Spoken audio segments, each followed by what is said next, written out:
of models and frameworks. And the ecosystem started to have, solutions to support the usage of generative AI. Meta is doing their thing, and Google is doing their thing, NVIDIA is doing their thing. There's a bit of fragmentation, and things are kind of innovating in silos. I would like to see, I think we should all want to see, the ecosystem kind of come together to work on solutions that preserve openness, interoperability, freedom, agency, vendor neutrality, but of course also better security for all of these things. Ultimately though, right, things are moving very fast and we're all very, very excited about the things that we're creating. I also want to, the generative AI market is expected to reach 110 billion by 2030. And what does that mean, right? What does that mean for us as engineers and developers? 72% of businesses are already using or exploring generative AI applications. And this was, my data's a little bit old, it might be more than that now. So this rapid adoption creates security challenges that I think a lot of organizations are unprepared for. And by the way, according to the OWASP Generative AI Security Podcast, which is new and I highly recommend checking out, businesses are really struggling with implementation, but kind of deploying these applications regardless because of external pressure, right? Competitive pressure, economic pressure. And then again, I keep coming back to this, but innovation is moving rapidly. Everyone from large enterprises to small startups to individuals and developers are incredibly excited to jump in and reap the benefits of all those big numbers I kept showing. For productivity too, right? And then people are both building brand new solutions, but also tasked with integrating into existing solutions. Sprinkle a little AI on it, right? Just by a show of hands, we're not a huge crowd here, but how many people have been given the task of developing an AI application or adding an AI feature to an existing application? And is this new for you? Tinkering about with AI, right? So yeah, again, we're going to talk about some of those hurdles and through a security lens. So think about the tools that we have, we're used to, right? Traditional application security tools were not designed with generative AI in mind. They were not designed for models. They were not designed for inference. We used to focus on other concerns, code vulnerabilities. Now we're concerned with model behaviors and concerns that are specific to that inference and things like prompt injection vulnerabilities. And I'll get more to that in a bit, but static analysis, right? We relied on that for a long time. What's that going to do for us here?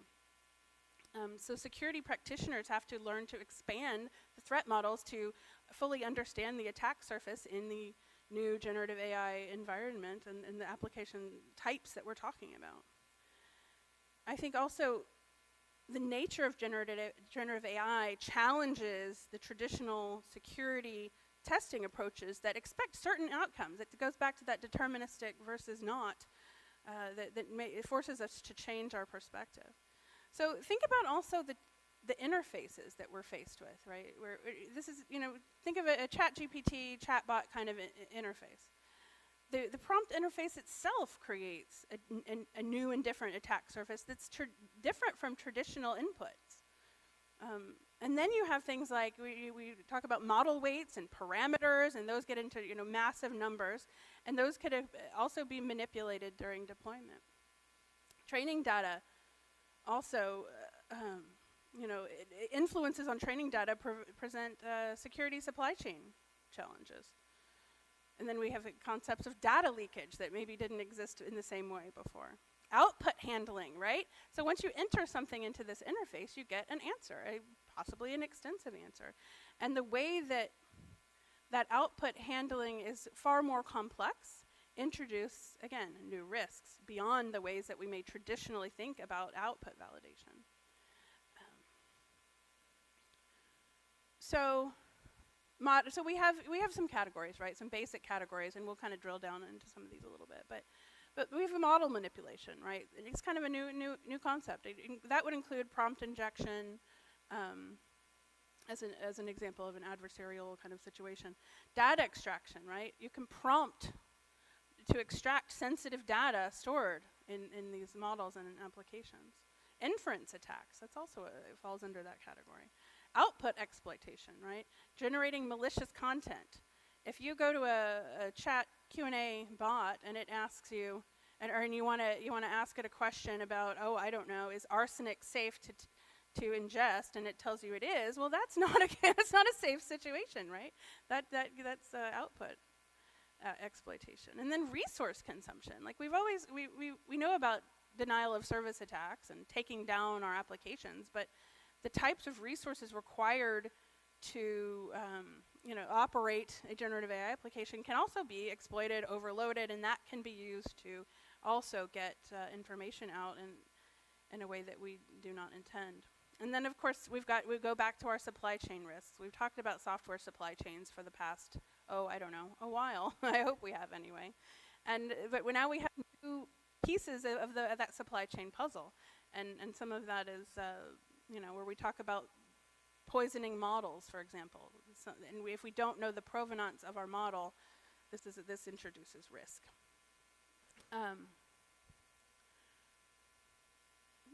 Click. Okay, sorry. And then, I suspect anyway that we've all read examples of incidents involving generative AI applications. Prompt manipulations, maybe, that bypassed ChatGPT's safety guardrails and produced output that was not desirable. Code generators being used to, oops, what did I do?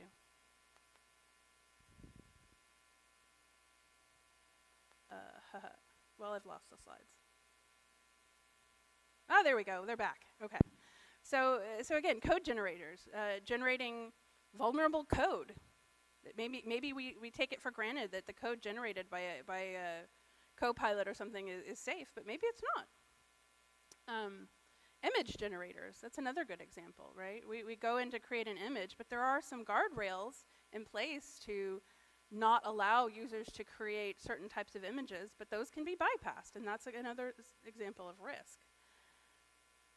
Or a customer service chatbot application that allows customer data or user data to be exfiltrated in some way. There was a paper published at the end of last year that described a scenario where an attacker provided a malicious prompt under the guise of polishing your resume. Now think about the current environment we're in. We have a lot of job seekers out there and a lot of people who've maybe been on the job market for quite a while. And it might be pretty appealing to look at some newfangled tool that could help you polish up your resume to land that next job. Well, what happened here is they provided a prompt that included some kind of gibberish. Maybe it didn't make sense, but it maybe didn't look too risky either. Include that prompt, then upload your resume, and what happens is your personal data gets sent off to the attacker. Now, the researchers reported this vulnerability to Mistral, by the way, and it was accounted for. Thank you, researchers. But these examples do exist. And there was another actual case by that OWASP, I believe, highlighted where their deepfake detection helped prevent a fraudulent hiring attempt. That's a whole interesting story. That's the one in my screenshot here. But my friends at Intel, for example, are researching ways to build trust in the entire machine learning pipeline and have outlined an interesting kind of proof of concept that they feel is key to ensuring the necessary integrity and transparency of the development process, both for safety reasons and security reasons. So modern AI development involves a complex chain of participants. Data scientists collect and prepare training data, right? Machine learning vendors develop algorithms, engineers build training infrastructure. External contractors, in some cases, handle specialized tuning of these models. And then operations team deploy them for use. Each handoff between those different groups of people involved in this application creates a potential security vulnerability. Kind of like a relay race, right? You hand off a baton. Every time you hand off that baton, you create, a little bit of risk. And with AI, these vulnerabilities can, of course, have serious consequences, especially in a world where we might take, the output for granted. So we're working on an approach, and they published an article recently that covers that entire life cycle. So Intel Labs has been researching the problem, and I'm going to share their approach to building this trust. The research identifies two main threats, right? Data poisoning and supply chain risks. The first is data poisoning. Bad actors intentionally corrupt training data. The modifications are typically subtle. They don't necessarily break the AI completely, but they would create specific vulnerabilities that could be exploited later. The second major threat would involve supply chain risks, right? You don't know where your model has come from, potentially. When you download a pre-trained model or outsource the training of that model, how do you know if it was trained correctly? The model might contain hidden backdoors, training might have been conducted improperly. This is, again, similar to the software supply chain attacks that we've been thinking about and have made headlines in recent years, but it's unique to the generative AI application structure. And both threats are particularly dangerous, right, because they're difficult to detect, especially through traditional testing methods. An AI might perform correctly on test data, but still have hidden vulnerabilities that haven't come out except under specific conditions. So to address the threats, my esteemed colleagues have proposed a 3-layer security framework. It is a proof of concept that works like a series of protective shields, kind of, around AI development. The first layer, being data integrity, is about tracking and verifying every piece of data and code used in the AI pipeline. It's like adding a tamper evidence seals, let's say. The second layer, real-time verification, continuously monitors operations as they happen. Instead of checking security at the end, right, it's verifies each step as it's happening, which catches the problems immediately. The third layer, model lineage, and this to me is one of the more interesting, and that's that family tree, really, of where the model came from. It records every component, process, change throughout development, making it possible to really to trace the model's complete history. That's where that provenance conversation comes in. So together, this multi-layered approach makes it a lot harder for attackers to compromise an AI application without being detected. So another thing I wanted to go into is just how the community is kind of rallying together to address all of these types of challenges through a few key initiatives. So these frameworks provide complementary perspectives, really, on generative AI security. And I think each brings kind of a unique perspective and value to securing applications. And these are really just a few of the groups. In particular, the OpenSSF AI and ML working group has done a pretty great job. If you go and check out that one, which I'll link to later, but they've documented in their meeting notes the activities of many of these other organizations. This is 6 out of at least 20 that I could probably think about off the top of my head. But everybody is kind of trying to identify gaps where new thought needs to be put into both the threat model and the mitigations. But we're just going to talk about these first 6. So the OWASP has the AI Exchange, right? The OWASP AI Exchange was founded to advance AI security standards and regulations. The project is structured as kind of a complete resource covering the complete AI security landscape. It is a very extensive document, and if I could spend the whole hour talking about this, but I'll just give a few highlights. Over 65 expert contributors, creating kind of a living document of best practices that gets revised on a consistent basis. And this document serves as input to multiple standards. EU's AI Act, the OWASP ML Top 10, and that sort of informs all of these kind of lists of best practices. So they distinguish 3 types of threats. And this is, if you want to take one picture of a slide, this is probably the one, right? But you can also go find this on the OWASP website. So the 3 types of threats. During development time, when data is obtained and prepared and the model is being trained. And then the second, through using the model, providing input and then reading out the output. And then by attacking the system during runtime in production.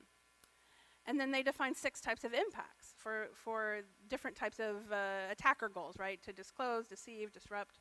So under disclose, another impact is hurting the confidentiality of the training data, which is should be a tremendous concern, I think, for all of us. And then the other one is then the confidentiality of model intellectual property, which, depending on who you are, you may care more about. And then to disclose the confidentiality of input data. Then to deceive, hurt the integrity of the model behavior. Now this is a little bit different, right? The model is then manipulated to behave in an unwanted way in order to deceive the user. And then to disrupt, which is to hurt availability of the model, right? You want to damage the application so that the model doesn't work or behaves in an unwanted way, but not necessarily to deceive, just to disrupt the application. And then the sixth is both to kind of disrupt and disclose, and that's confidentiality, availability of non-AI specific assets. So the threats that create these impacts use different attack surfaces. For example, the confidentiality of training data can be compromised by hacking into the database during development time. But it can also leak by an inference attack, for example, that can find out whether a certain individual was in the training data simply by feeding that person's data into the model and looking at the details. So the diagram, it kind of shows the threats as arrows, and each threat has a specific impact. So anyway, this is a fantastic resource, and it's something that I think different security groups are going to be spending more and more time on, and that's just adjusting how we think about modeling the threats unique to generative AI applications. And then they also provide, as part of this, again, extensive document, a security matrix. And the AI security matrix organizes threats and controls by asset, impact, and attack surface. This helps quickly identify appropriate controls or mitigations for specific threat scenarios. And it also provides kind of a structured approach to that risk assessment. I would say this is valuable for prioritizing, you might say, and then it shows just, all threats and risks ordered by type and impact, and as a quick reference. So again, mitigations. The AI Exchange provides controls tailored specifically to generative AI applications, like, for example, input validation and segregation to help prevent prompt injection. Guardrails and oversight mechanisms limit potential damage from manipulated models. Detection controls help identify and block attack attempts. And it goes into further detail with more specialized documents, which, again, we don't have time to go into here, but I strongly encourage you to look into this further. I also wanted to mention from OWASP the top 10 for large language models. Here's yet again another thing I could spend all day on, but I certainly won't. But this is the current top 10, and this is something that is revised each year. And this year, there were a couple changes. And one of the things that I really wanted to point out here, a couple things, frankly. The prompt injection, I keep saying that, and I want to make sure that I define what that is. And that's what occurs when user prompts alter the LLM's behavior or output in unintended ways. If you ask it a question like, is the sky blue, and you get a question that is harmful or even just untrue, then that would be a prompt injection. The other one that I really wanted to talk about, though, that I think it's interesting that was included, though, is misinformation. So misinformation is an interesting type of vulnerability, right? Because I think people, again, I've mentioned that people take for granted the accuracy of the information that they're getting out of these language models and out of these kind of chat GPT type interfaces. Misinformation is when the LLM produces false or misleading information that appears credible, and that is problematic, right? So some of that can be from hallucination, where because of the nature of the application, the answers are provided based on a predictive situation, right? And when the model doesn't have the complete answer, it can fill in the gaps, and it makes it up on its own. And if it looks believable and you do not fact check it, that is a potential harm. And it's interesting to me that was included in the top 10 list of potential vulnerabilities for large language models. So I think that's definitely worth considering, the significance and impact of that. The other thing I wanted to mention is MITRE Atlas, right? The MITRE Atlas framework. So the MITRE Atlas extends the existing attack framework to concept to AI systems. So MITRE has been around a long time. You may have heard about it if you're around security quite a bit. But it provides a taxonomy of adversarial AI tactics and techniques. It documents observed attacks in the wild, and it's particularly valuable, I think, for threat intelligence and attack simulation when evaluating machine learning model security. This is the full matrix, which you can, that's probably hard to read, but it's one of those things, again. My intention here is to kind of provide a list of things that I hope you'll follow up with later, and this is definitely one of them. And then you have the NIST AI risk management framework. So this was developed by the National Institute of Standards and Technology to help organizations address AI risk, right? What makes it particularly valuable, it's quite adaptable. It can be applied to any AI system regardless of complexity or sector or any of that sort of thing. Again, worth looking into. And it is structured around 4 core functions and their approach to AI risk management. So governance, mapping and documenting the context in which your AI system operates, measuring the risks, and then managing how you respond to the risks, right? So that's the basic structure of it.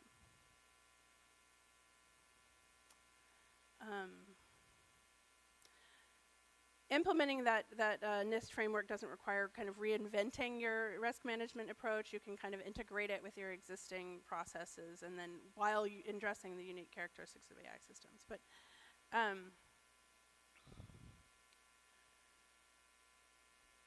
so I wanted to introduce you to something completely new, though. So you might all be roughly familiar with organizations like OWASP or NIST. OWASP was founded in 2001. It's been around a long time. NIST, the National Institute for Standards and Technology, I believe was founded over 100 years ago. But there is a new project that I'm involved in, and it's only about a year old. And I would then like to, of course, introduce you to the security initiatives in that project, which I am currently leading and would love help with. But first, I want to give you a little bit of background on the project just for context. So again, as I mentioned, everybody's very excited about developing AI applications. We're sprinkling AI on everything. And in this environment of rapid innovation and the desire to produce generative AI applications, that part is a given, right? The desire is there. But when we're focused on that rapid innovation, especially in pioneering fields, right? That's what we're in. We're at an interesting inflection point in technology history. We may be focused on a goal, right? Getting that minimum viable product out the door and getting some functionality. But what's sometimes lost in that drive is the foresight to apply the principles that lead to interoperability, flexibility, and security. And in emerging fields where we don't have the luxury of having best practices from the people who have gone before us, we have to make it up for ourselves and come together to establish those best practices. And AI development really is kind of like the Wild West. Everyone's kind of reinventing the wheel, like the timeline I showed you earlier. Everyone's doing it a little bit in silos. And so what we'd like to see with this project is the adoption of community-established standards to smooth and speed up everyone's development workflows. So I think I skipped over the slide, apologies. That project is the Open Platform for Enterprise AI. This is an Intel founded project that was then later donated to the Linux Foundation. So I think we're all open source people here, and this is the open source way, right? We come together and we establish best practices together, and ideally in a vendor neutral way. But what happens when we get excited about pushing new technology boundaries, right? As much fun as we're having producing all this cool new stuff, we tend to focus on the end goal of getting there by any means necessary. Kind of what I alluded to in the beginning, where people are getting those generative AI applications because of external pressure. But that can mean we're constantly inventing the wheel. We're breaking a lot of new ground quickly, a lot of different options, a lot of paths to reach the same goal.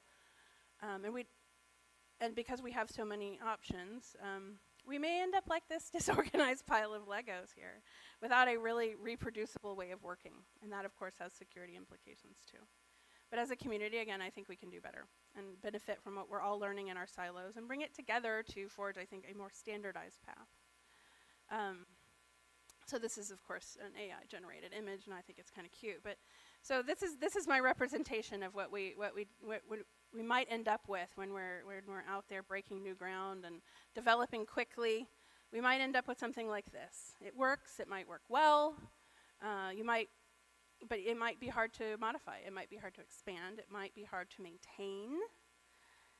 And you might want to start with something a little bit less unruly, lest you create a monster with a mind of its own. So the good news, of course, is that the open source community comes together like it does, and again, under the umbrella of the Linux Foundation, to work toward that interoperable standardization that we're working on to help us tame some of that chaos.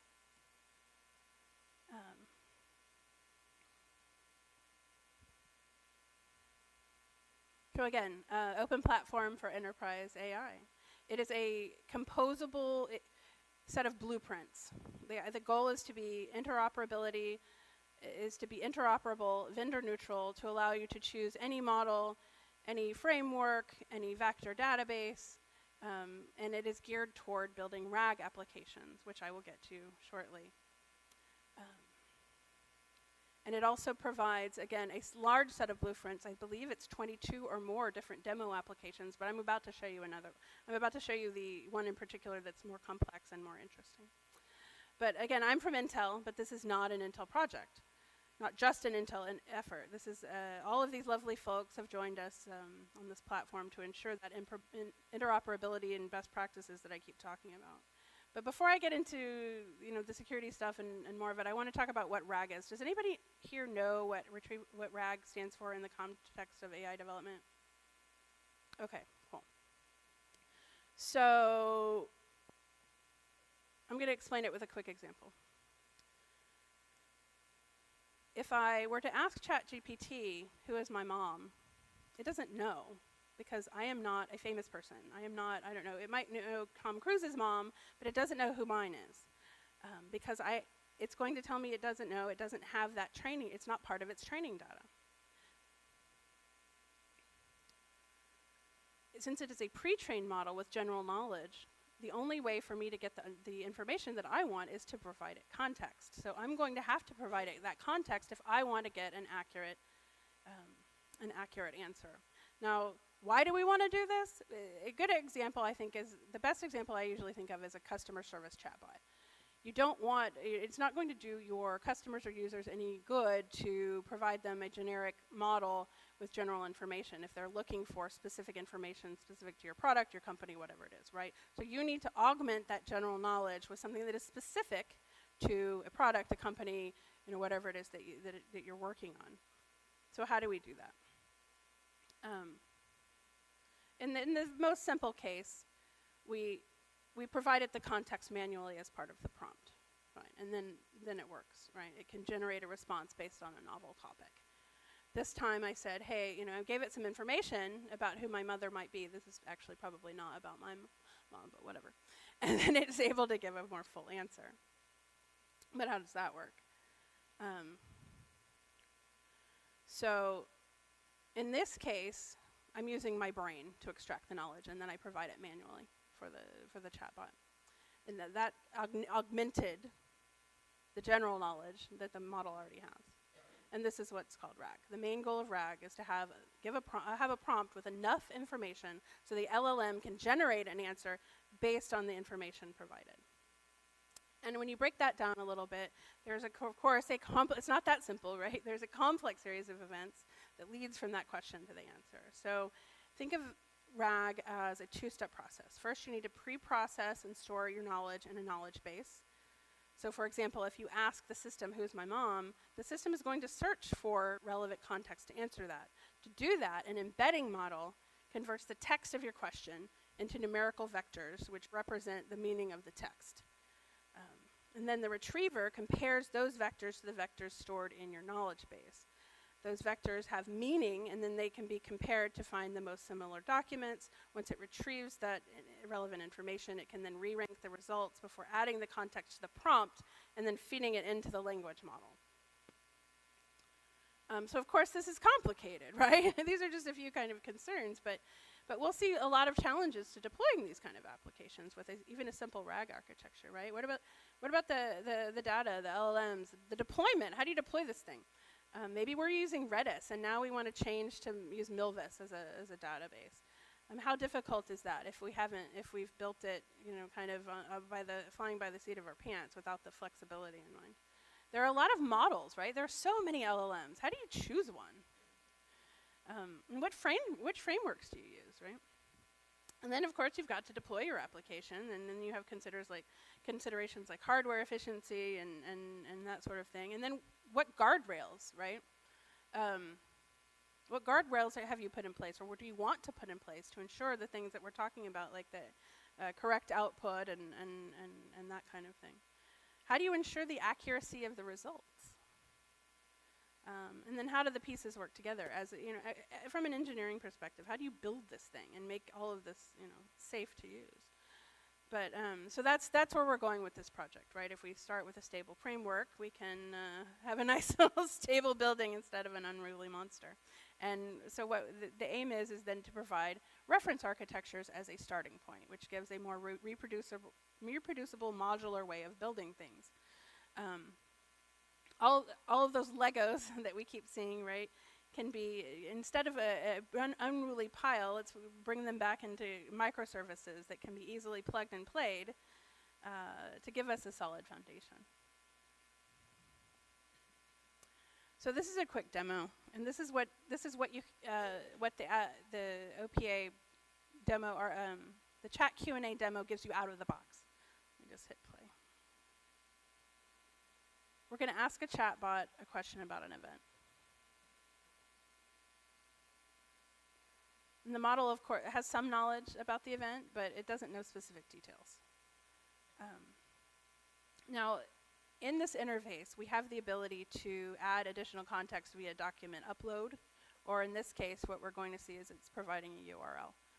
And that additional context augments the model's trained knowledge and is then, of course, able to give the more detailed answers. And this is a very simple way of providing the context, but it's just a starting point, and it provides kind of an architectural base for people to build upon.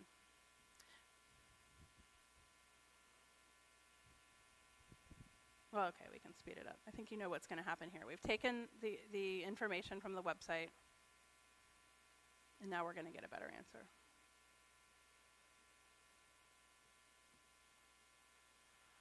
So this is how that particular demo is powered, right? Each of these, each separate microservice is designed to work together to serve various functions within that chat application that we just saw for the Q&A.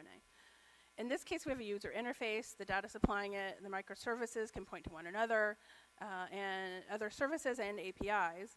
And now we're going to explore it just a little bit more. So here's a larger picture about how these kind of microservices interact and how they communicate with each other to provide this additional context. But then we also, we need humans to use this thing, so we need a user interface.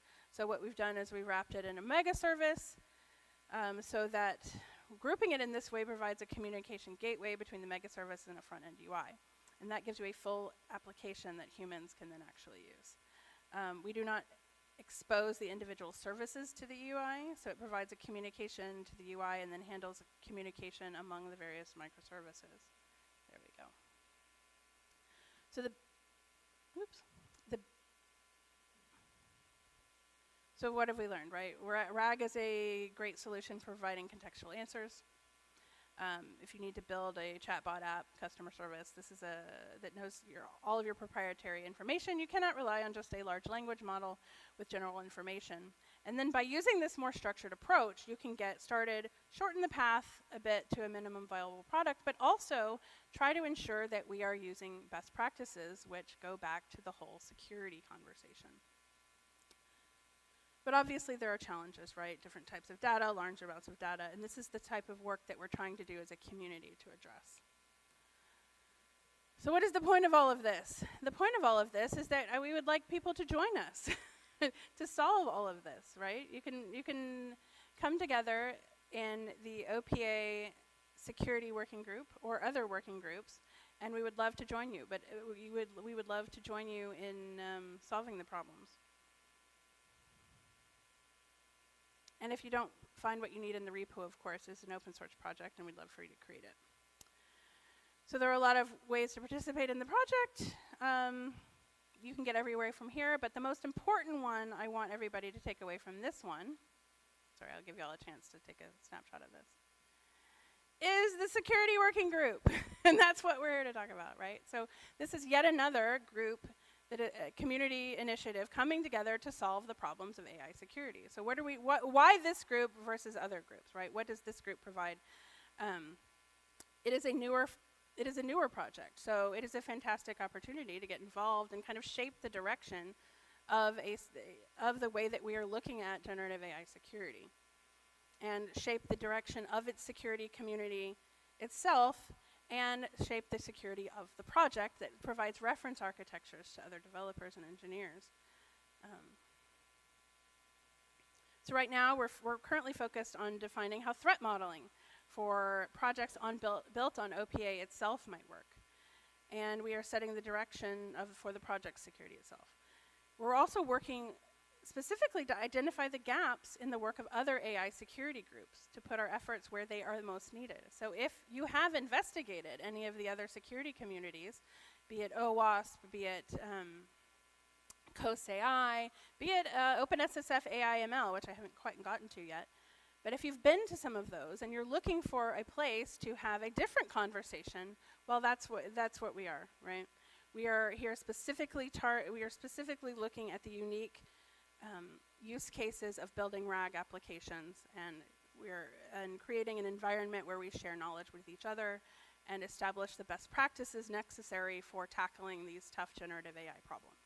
And I would love for any of you to join us to help solve them.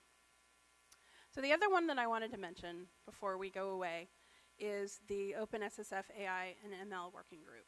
If you're not familiar with the OpenSSF has been around for a few years now, and has focused quite a bit of energy on software supply chain security. And of course, under that umbrella fits AI/ML. So again, while you're investigating the intersection of security and AI, I would strongly encourage you to check out the AI/ML working group at OpenSSF. It's a great and welcoming group of people. It also provides a tremendous resource for keeping tabs on what else is going on in different AI/ML security communities, because there are many, because the problem is complex, and there are different areas to focus on, and each different group is identifying its own gaps as it relates to that group. So this is yet another one that I would love for you to check out, and then jump over and join us in the OPA security working group. And before I leave you here, I would be remiss if I did not mention one of Intel's contributions, which I think is actually quite interesting, was recently open sourced. You can find this on GitHub, and that is the Large Language Model Adversarial Robustness Toolkit. I would encourage you to check this out. I am myself in the process of checking it out, and I would love for you to check it out and come back. Find me on the internet or find me in the OPA security working group and tell me your thoughts on it. I would greatly appreciate that.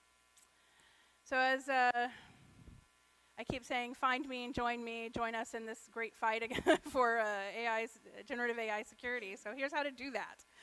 You can find me at any of these places. I would love to help you get involved in some of these AI security communities, and that's a little plug for my podcast.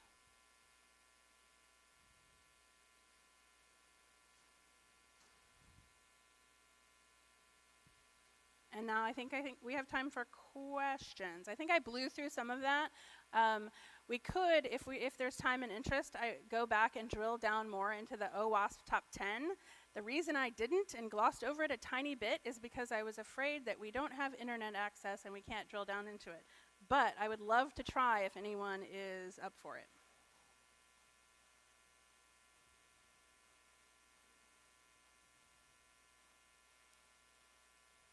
And that is here. Any questions about anything you've seen here, or possibly how to get involved in security communities, or why you might want to? Yes, right there.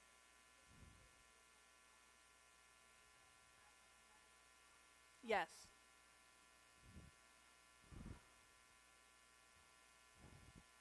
Yes, potentially. Sorry, I'm gonna come over there. I think I'm not supposed to wander because there's video, but I'm gonna do it anyway so I can hear it, and then I will repeat your question for the recording.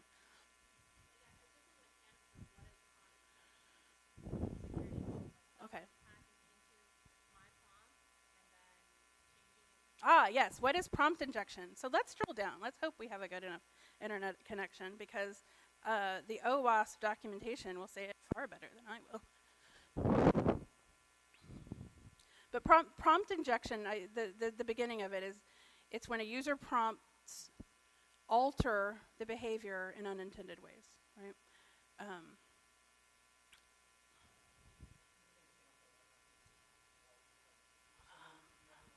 Oh, it's not there. Sorry.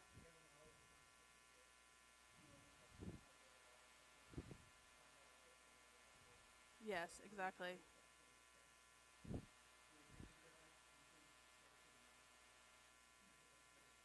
Yes, thank you for that.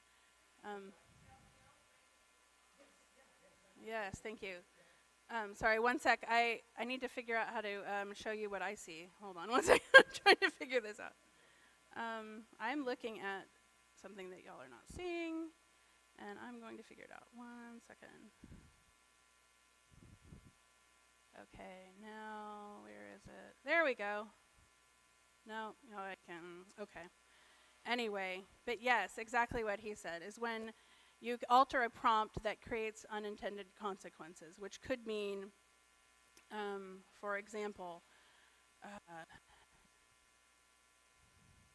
it could be intentional or unintentional, right? A malicious actor is trying to exploit the model, maybe get data out of it that it's not supposed to share. That's one example, right? The other one is just you inadvertently trigger something that wasn't meant to be triggered.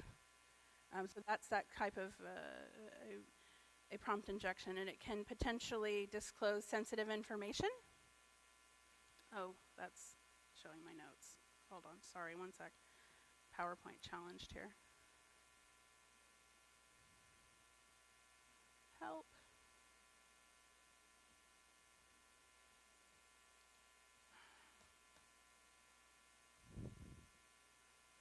This is not at all what I want y'all to see right now. Hold on one second. I can't bring up the...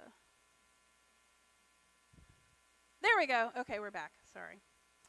So yeah, so that's basically what a prompt injection is anything you put in that gives you something out that wasn't supposed to come out. And that can be used for different reasons, right? You can, maybe your goal is to get out information that is confidential, that isn't allowed to be shared. Maybe it wasn't your goal at all, and maybe that's what happens anyway.